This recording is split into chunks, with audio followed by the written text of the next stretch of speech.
हाँ जी भाई, जैसे कि हमने पिछली वीडियो में बात की थी कि बहुत सारे कैंसलेशन आ रहे हैं स्टूडेंट वीज़ा को लेके जब आप अपनी होम कंट्री से वापस आते हो।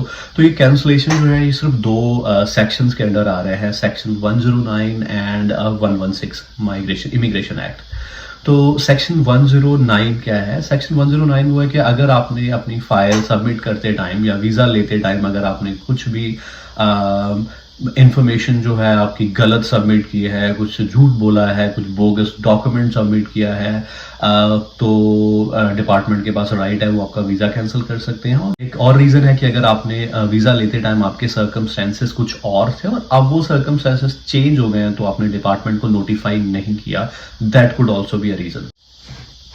और दूसरा सेक्शन जो है वो सेक्शन 116 इमिग्रेशन एक्ट। तो उसमें क्या होता है कि सेम थिंग, जो आपके पास करंट वीज़ा चल रहा है उसको लेते टाइम आपने कुछ डिपार्टमेंट को बोगस इन्फॉर्मेशन दी है, मिसलीडिंग इन्फॉर्मेशन है, कुछ बोगस डॉक्यूमेंट सबमिट किए हैं, तो department can cancel your visa. फिर उसके बाद जब आपने वीज़ा लिया था तो कुछ सर्कमस्टेंसेस के बेसिस पे आपने वीज़ा लिया था जो चेंज हो चुके हैं और आपने डिपार्टमेंट को नोटिफाई नहीं किया, so they do have a right to cancel it.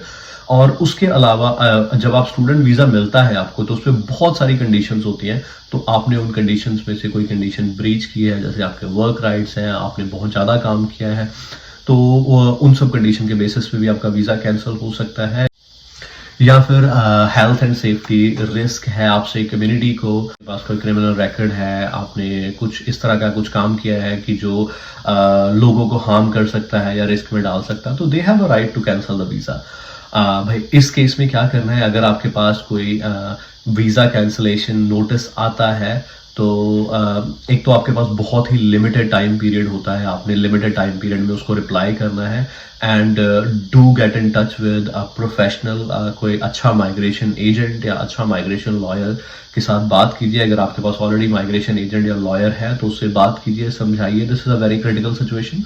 Yes, if you do need my help, I know few good migration agents and lawyer. I can definitely help you out.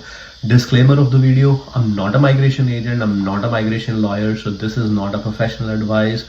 Do your own research. Thank you.